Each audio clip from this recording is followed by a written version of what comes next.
जल लोटा के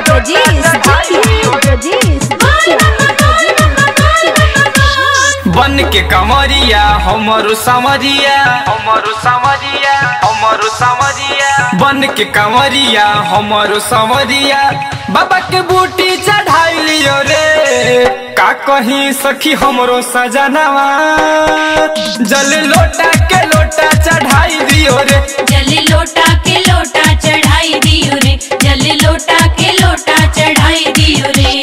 बन के कमरिया हमरो समरिया हमरो समरिया हमरो समरिया बन के कमरिया हमरो समरिया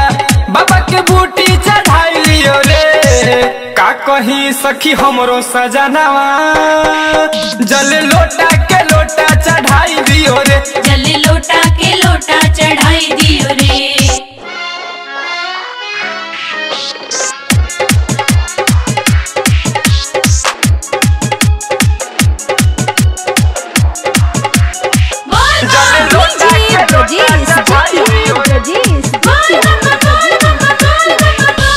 भंगिया धतूर पी के भरपूर अखिया लाले लाले कैले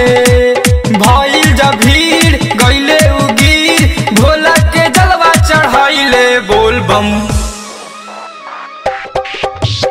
भंगिया धतूर पी के भरपूर अखिया लाले लाले कैले भइल जब भीड़ गईले उगीर भोला के जलवा चढ़ाइले बोल बम बर से बदरिया सुइया पहड़िया पहड़िया सुइया पहड़िया बर से बदरिया सुइया पहड़िया हमके आगे बढ़ाई दियो रे का कहीं सखी हमरो सजनवा जल लोटा के लोटा चढ़ाई दियो रे जल लोटा के लोटा चढ़ाई दियो रे जल लोटा के लोटा चढ़ाई दियो रे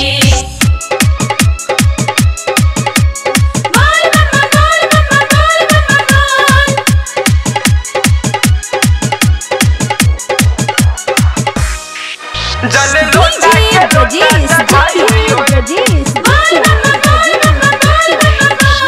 मन ले न बात धलिले हाथ सबसे आगे लेके गईले कैचा कृष्णा कवि शंकर पुलिस से झगड़ा कैले बोल बम मन ले न बात धलिले हाथ सबसे आगे लेके गईले कैचा कृष्णा कवि शंकर पुलिस से झगड़ा कैले बोल बम पहिला सोमरवा जाके देव घरवा जाके देव घरवा जाके देव घरवा पहिला सोमरवा जाके देव घरवा टेम्पू में टेम्पू लड़ाई दियो रे का कहीं सखी हमरो सजनवा जल लोटा के लोटा चढ़ाई दियो रे जल लोटा के लोटा चढ़ाई दियो रे जल लोटा के लोटा चढ़ाई दियो रे बन के कमरिया हमरो समरिया हमरो समरिया हमरो समरिया बन के कमरिया हमरो समरिया बाबा के बूटी चढ़ाई लियो रे का कहीं सखी हमरो सजनवा जल लोटा के लोटा चढ़ाई दियो रे जल